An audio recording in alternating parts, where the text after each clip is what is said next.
হাইলা কেন তোর হাইলা কেন আমার থেকে আমি কি করছি কি ধরনের আমি গান করবো আরে বাবা আমি কেন আনন্দ করছি বুঝতে পারো আজকে আমার তো সব থেকে দুঃখের দিন ওই জন্য করে আমি আনন্দের গানে গাচ্ছি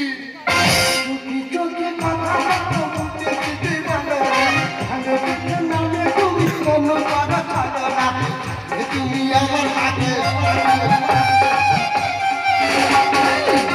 আমার রাতে রাতে তুমি রাতে মুটা করে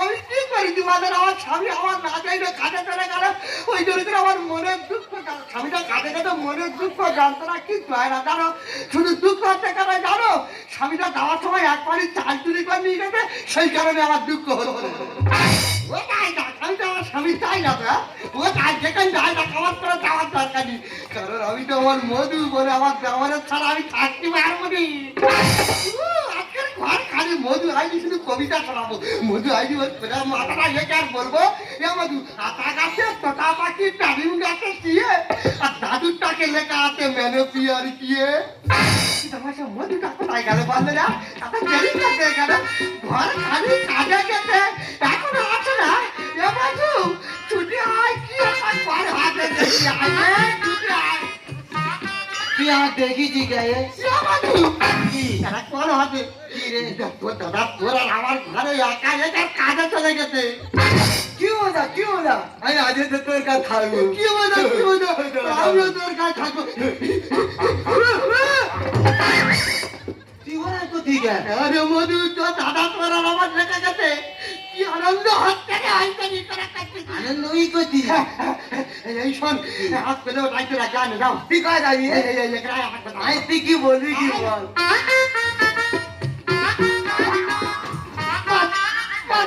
কি বলি কি ঘরে খালি কি বলবো কি আনন্দ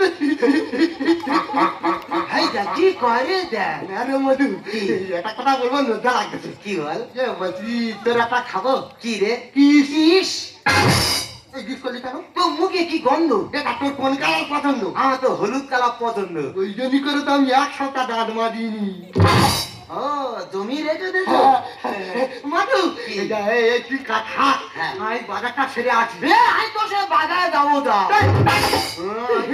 কিছু পাই না তুই কি বাজার যাবি আমি তোতে বেশি হিসাব জানি রে জানিস হ্যাঁ জানি রে বলতো হ্যাঁ তুই বলতো একটা ইলেভেনে করে 100টা ইট যাচ্ছে তার মধ্যে একটা ইট পড়ে গেল তাহলে কটা ইট থাকবে 99টা আরে তুই ঠিক বলেছিস তুই আর বলতো না এই একটা ফ্রিজের ভিতরে একটা হাতিকে ঢোকাতে হবে তুই কি করে ঢোকাবি টাকা ফ্রিজ ভিতরে কটা হাতি ঢোকে রে তুই ঢোকা তুই ফ্রিজের গেটটা খুলবি আর হাতিটা পট করে ঢুকি দিবি আরে মধু ঠিক বলছিস তুই আর বলতো না ওই ফ্রিজের ভিতরে একটা গাধাকে ঢোকাতে হবে তুই কি করে ঢোকাবি ওই তো তুই বলে দিবি ওই গেটটা খুলবার ভেড়াটা ঢুকে দেবো না আরে আগে হাতিটা বার করবি নি ওর ভিতরে একটু আনন্দ হাত ঠিক বলেছি ঠিক হাতিরা বার করবি নি কই আর বলতো একটা জঙ্গলে একটা বাঘের বে হচ্ছে সব পশু পাখি নিমন্ত্রণ দিতে সবাই খেতে গেছে একজন যেতে দেরি হচ্ছে সেটা কে বলতো হাতি কি করে ও তো আস্তে আস্তে হাঁটে ওই জন্য করে যেতে দেরি হচ্ছে না গাধা কি করে হলো গাধা তো তোর ফ্রিজের ভিতর ঢোকানো আছে তো ফ্রিজ চালানো বরফ জমে যায় না ঠিক বলিস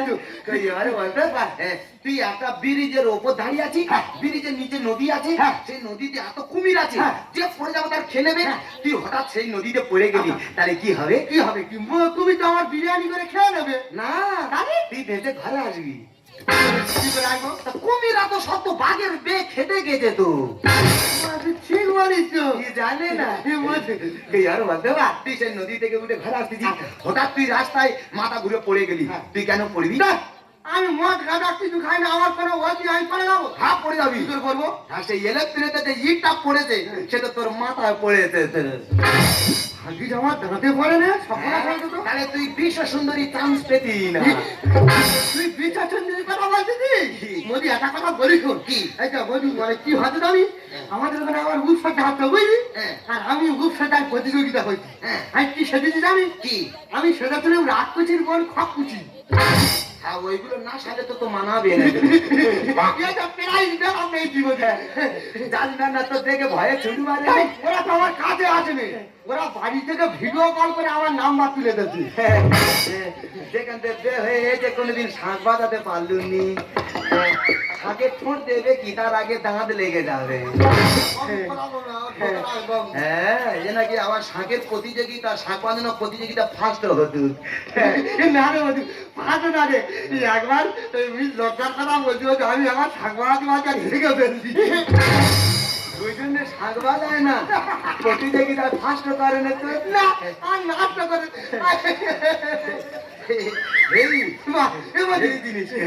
মানে কি হয় কোনো কথা বলবি কি কি বল কিছু বলবি না তো না বলবো না। আরে এক কাজ কর মধু আমি ভালোবাসি কিন্তু তুই আমার ছেলে যাবিনি নাই তো ধীরে করে যাও যাবিনি তো না তোর খাতাটা কেন কেন বলতে এর ভিতরে আমার একই ডিস্টার ইঞ্জিন আছে।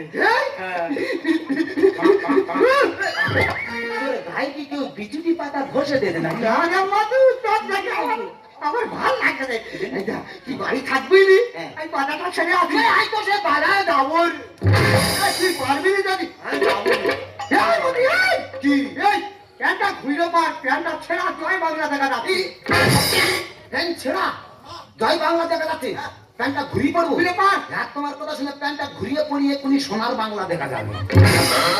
ওসব তোর কিছু দেখা দিয়ে হবে রে কেমন দিয়ে কি একটা কথা বলবো কি আঙুলটা দে কি তুই কোনোদিন আমার না স্বপ্ন দেখিনি হাতটা না সামনে দেখি তো কি দেখি আমি সবার সামনে দেখতেছি তুই যেন আমার পাটি চুম খেয়েছি তোর দাঁত লেগে আমার পাটি সাদাটা সেলাই পড়ে গেছে। উল্টো কথা কথা তুই বলিস তো সাদা কাপড়েতে একটা প্রাইভেট গল্প বলিস তুই তখন এক টাকা বুঝলি তোর দাদা দেখলাম বিয়ে করতে গেছে টোটোয় চলে তা বিয়ে করতে গেছে বিয়ে হয়েছে শুভ দৃষ্টি হবে ঠাকুর মনে বলো মা মুখটা তোলো তা আমি এরকম পানের পাকাটা ছিলাম এরকম তোর দাদার থেকে দিকে যাই টেলকি দিই তোর দাদা আমার দেখে 14 দিন অজ্ঞান হয়ে পড়েছিল। হ্যাঁ তোর কি মুখ কি জ্যোতি রে জ্যোতি মানে কি কারেন্ট চলে গেলে তো দাঁতের আলোয় তো আলোকিত হয়ে যায়। মধু আর একটা কথা বলবো কি জানি মধু আমার কি হতে জানিস এটা কি হতে বলতে সবথেকে বড় জিনিস কথা কি আমি রাস্তায় বার হই না কুকুরা সব আমার দিকে চেয়ে থাকে বুঝলি মধু হ্যাঁ মধু একটা কালো মধুর কুকুর সেবার আমি রাস্তা থেকে জড়াচ্ছি দিয়ে থাকি আমার দিকে চাপতে মাথা থেকে ভালো করে ফেলেছে। হ্যাঁ রে মধু আর একটা লাল মতন কুকুর একবার টাকা চোখ বার করে আর জিপটা বার করে আমার দিকে চাঁদের পেতে ধরে এই কেন জানি না এই কুকুরের এই যে এই পাশে থেকে বড় বড় দাঁত থাকে না কুকুর আর তো দাঁত থেকে মনে করে ওটা আমাদের গ্রুপের লোক ওই জন্য ওরা করে তো মধু তুই কোন আমার অপমান করতে দিস আরে অপমান করতি তুই আমার ভালো পাবি তো তো জীবন তো ভালো তুই প্রমিস কর তুই আমার ছেড়ে যাবি আমি তো পয়েন্ট করতে আমি তো ছেড়ে কোনদিন যাবো না। মধু তো দাদা তোর আমাদেরকে তোর আমি তো তোর দাদা চাই না তোর দাদার এই আশীর্বাদের বিয়ে হয়েছে তোর দাদা আমার কিচ্ছু দিতে পারে তুই যে আনন্দ আমার দিদিস আমি তো ছাড়া থাকতে পারবো না মধু আমার মানুষ যা বলে বলবে দাদাটা করবো আর শুধু আনন্দ করবো আনন্দ আমি পারি না আর পারি না আমি কেন মরি না ভগবান কি ছেলে না আমারে গো আমি পারি না আর পারি না আমি হয়তো দুদিন পরে মরবো আজ মরলে কি ক্ষতি এ দুনিয়া রং তামাশা বুঝলো মনের এক রতি ঘরে রোরমন যেন কালাগিনি ঘরে রোরমন যেন কালাগিনি ভূতঙ্গিনী কথা শোনে না রে আমি পারি না আর পারি না আমি কেন মরি না ভগবান কি ছেলে না আমারে গো আমি পারি না আর পারি না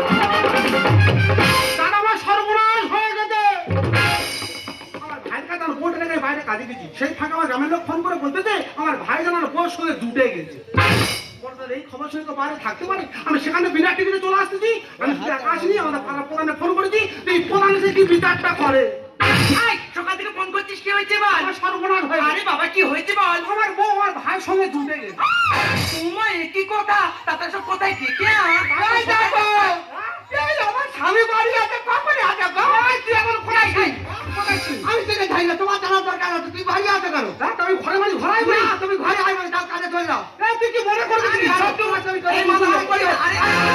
আরে মারামারি করিস না। এই, তুমি কি শুরু করলে? আরে ছেড়ে দাও। আরে ছেড়ে দে না। মধু যাত্রা দাদা আমার মারতে দে, হ্যাঁ? এই তুমি আমার বলো কারণ মধু দেখি, হ্যাঁ? তোমার মতো স্বামী আমার দরকার নেই। মধু আমার যে আনন্দ দিয়েছে আমি মধুর সঙ্গে থাকবো। তুই কি মনে করছিস বল? এই, তোর তো ভালো কর, আরে, তুই মারামারি করিস না। তুই কি মনে করছিস? ছেড়ে দে। তুই মনে করছিস? পায়খানা হয় তো চুল শুধু মাথা খেয়ে নেবো। ও, বলছিস, বড় হয়ে গেছে। এই যা বলি মাটি গায়ে এই, কাকুর বৌদি মানুষ নিয়ে পুজো করবো? আর বলি জীবনটা ভালোবাসি রে।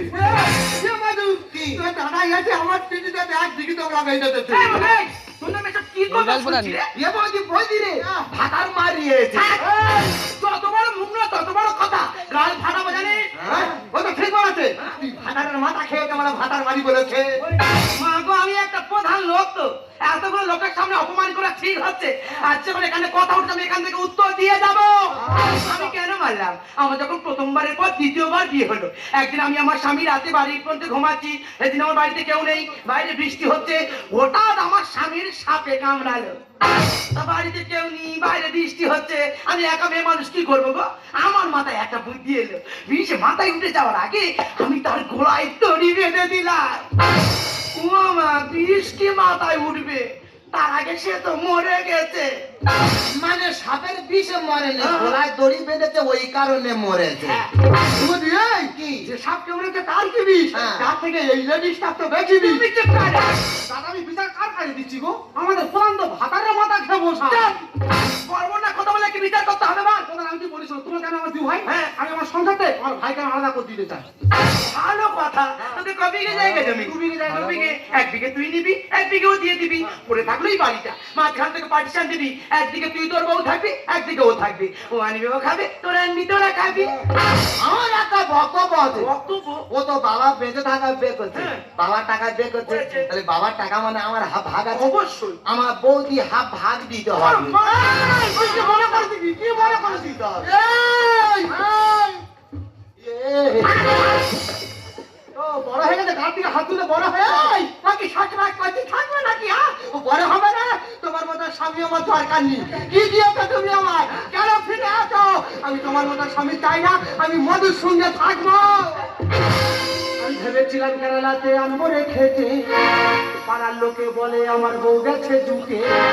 আমি স্বপ্ন দেখে কাঁদি, ভাইয়ের বাচ্চা উল্টে। বাজে কথা বলবে রে, আমি ঝোড়া আলুর দিব্যি খাচ্ছি, আমার চরিত্র নিম পাতার মতন পবিত্র। আমি ভেবেছিলাম কেরালাতে আনবো রেখেছে, পাড়ার লোকে বলে আমার বউ গেছে ঝুঁকে। আমি স্বপ্ন দেখে কাঁদি, ভাইয়ের বাচ্চা উল্টে। আমি স্বপ্ন দেখে কাঁদি, ভাই। হ্যাঁ রে বন্ধু, আমরা সবাই জানি কি একটা পাগলা হাগলা ছেলে। তুই যে এত বড় শিয়ানা, আমরা কেউ বুঝতে পারিনি। আমি বুঝতে পেরেছি, ওরকম কথা বলে বৌদি থেকে আমার আলাদা দেবে ওই দেখ। কোনোদিনও পারবে না। ওরে পিঠে করলো মানুষ কেমন রে তুই ভাই? বাবার টাকার বউ যখন আমারও ভাগ চাই, আনবার কোন দিকে যদি বাবার টাকা ভাগ দে না তো আমার বৌদি হাফ ভাগ দে। মেয়ে বলে ভাবিটা কি মনটা কি চাই? আর দাদার চেয়ে ভালো শাড়ি দিতে কেবলা ভাই। ওই এবারে কামড়াবো। এই, আমি সকালে বলতে কি দাদা, আমি ভাবতাম ভাইটা পাগলা হলে কিছু বোঝে না, কিন্তু 7 শিয়ানা 1 শিয়ানা। ওরে পিঠে করলো মানুষ কেমন রে তুই ভাই? আর বাবার টাকার বউ যখন আমারও ভাগ চাই, মেয়ে বলে ভাবিটা কি মনটা কি চাই? দাদার চেয়ে ভালো শাড়ি দিতে কেবলা ভাই। পাকা ধরে রান্না করে, পাকা ধরে রান্না করে খাচ্ছে যে হাঁড়ি চেটে। আমি স্বপ্ন দেখে কাঁদি, ভাই। আমি স্বপ্ন দেখে কাঁদি, ভাই। এই মজে, তোর দাদা ভাইরা সাথে বাড়ি এসে মাত্র দাঁত তো আবার আক্রমণ করতেছে। এই আক্রমণ করে কি করবি? তোরা দুজন তোমার পাগলা করে দিচ্ছি। নিতে নিতে তোরা কেন পরিষেবা আমারই? আরে লোক দেখানো সেবা করে, দেওয়ার ভাতা দিয়ে। ওই এবারে গোলা টিপে ধরুন। দাদা বললে বিশ্বাস করবেন, আমার ভাই একটা রাধাকুন্দ মন্দির আছে, সে রাধাকুন্দ মন্দিরে দিনদার হাত জুড়ে করে পড়া আছে। তা ওর মধ্যে ওই ছিল, আমি কি জেনে বসে আছি? আজকে থেকে করে দে ওর আলাদা হাঁড়ি। বৌদি ছাড়া হলে দেবো গোলায় দড়ি। ওই দেখ। তুই যদি বৌদিতে আলাদা করদিস, আমি হয় বিষ খাও না তো গোলায় দড়ি দিয়ে আত্মহত্যা করবো। নিতে নিতে তোরা কেন পরিষেবা আমারই? দেখানো সেবা করে, দেওয়ার ভাতা দিয়ে। আজকে থেকে করে দে ওর আলাদা হাঁড়ি। বৌদি ছাড়া হলে দেবো গোলায় দড়ি। ক্যান্সারে যাচ্ছি ঘুরে, ক্যান্সারে যাচ্ছি ঘুরে, দোষটা আমার নিজেকে। স্বপ্ন দেখে কাঁদি, ভাই। স্বপ্ন দেখে কাঁদি, ভাই। এই তো দেখ, আমি তো ফোনে কি বলেছিলাম? বললাম আমার আজ ভিডিও পিছে ভাইটার মিটিং আছে ভাই তোদের বিচার তোরা করে নিস আমি এই চললাম আমার কথা শুনবে না তুমি যাবো না তো দুবার বিচারটা করে দাও আরে বাবা তোদের কি বিচার করবো বলতো তোর ভাই বলতে তোর বউয়ের ছেলে মারা যাবে তোর বউ বলছে তোর ভাইয়ের ছেলে মারা যাবে তোদের পারিবারিক বিচার ভাই তোরা করে নিস আমি এই চললাম আমাদের বিচার করবে বিচার করে ওর বিচার কে করে তা তুই না আমাদের বিচার আগে ওই কি করবে এই তো দাদা শুরু কথা বলবি না তুই তোরা ছিল তুমি একটু বলবে আমি তোমাদের ওই প্রথমকে বিদেশে করাচ্ছি তোমাদের মুখ মুখ অন্য করতে পারতাম না আর তুমি সেই সরকার সুযোগ নিয়ে তোমার ভাই তুমি এত বড় খারাপ কাজটা করতে পারলে ঠিক আছে তুমি যখন মন তোমার ভাইকে বেছে নিতো তোমার ভাইকে নিয়ে থাকো আর আমি সংসার থেকে জীবনের জন্য বিদায় নিলাম তুই যা ও দেখে দেখে বৌদি খালি মাপে দে দুটো ভালো কথা বলা যায় না এ ও যাই যাকে আই না তুই যেরকম ছিলি সেরকম থাকবো তুই আমার সঙ্গে চলা আয় তোকে কি ভাবিস কি আয় ছোট লোক দেখা ওই ছোটবেলা থেকে এই হাত দিয়ে আমি তোকে বলে মিলে করে মানুষ করেছি আর আমার দিকে আমন্ত্রিত জানে একটু বিবেকে মাত্র না তুমি আমাকে একটু বিশ্বাস করতে পারবে না তুমি তো বলেছি আমরা তো নিঃসন্তান আমাদের কোনো সন্তান নেই মধু আজ থেকে আমাদের সন্তান মধুর একটা ভবিষ্যৎ করতে হবে আর বাড়ি ফিরিয়ে গিয়ে আমার কোনো কথা না শুনে গ্রামের মানুষের কথা শুনে আমার চরিত্রটা তুমিও কারো দিলে মধু আমি তো তোকে ভালো ভাবতাম না গ্রামের মানুষ তোকে পাগল বলবে আমি কোনোদিন তোকে পাগল বলিনি আমি নিজে ভালো করে তোকে করে তুলে দিয়েছিলাম আর তুই আমাকে এই কুড়ো ধরে দেখবি আমি তোকে সহ্য করতে পারছি না মধু তুই আমার চোখে দেখে তোর তুই আমার চোখের সামনে তোর না তুমি কি কোন চোখে দেখি মায়ের চোখে দেখি মা তুমি তো আমার মা মধু মা মারা যাবার পর থেকে তোমার থেকে তো মায়ের স্নেহ ভালোবাসা মমতা সব কিছুই পেয়েছি আমি জানতাম এই পৃথিবীতে সবাই আমাকে ভুল বুঝলো তুমি কোনোদিন আমাকে ভুল বুঝবে না আজকে সবাই মতো ভুল বুঝি আমাকে বাড়ি থেকে চলে যেতে বলছো বেশ আমি তোমার কথা মতো বাড়ি থেকে চলে যাচ্ছি এবং তোমার সময় একটা কথা বলে যাচ্ছি এই পোড়া মুখটা নিয়ে তোমার সামনে সামনে আর কোনো দিনও দাঁড়াবো না খোকা তুমি আলোর প্রদীপ জেলে আমার মায়ের মতো এলে তুমি আলোর প্রদীপ জেলে আমার মায়ের মতো এলে তুমি জানো সেই চিরদিনের দুঃখিনী সেই মা তোমার চোখে দেখেছি যে মায়ের স্নেহ ছায়া এমন মধুর মাকে আমি কোথাও পাবো না মাকে আমার মনে পড়ে না তুমি আমার মা তোমার চোখে দেখেছি যে মায়ের প্রেম ছায়া চোখে দেখেছি যে মায়ের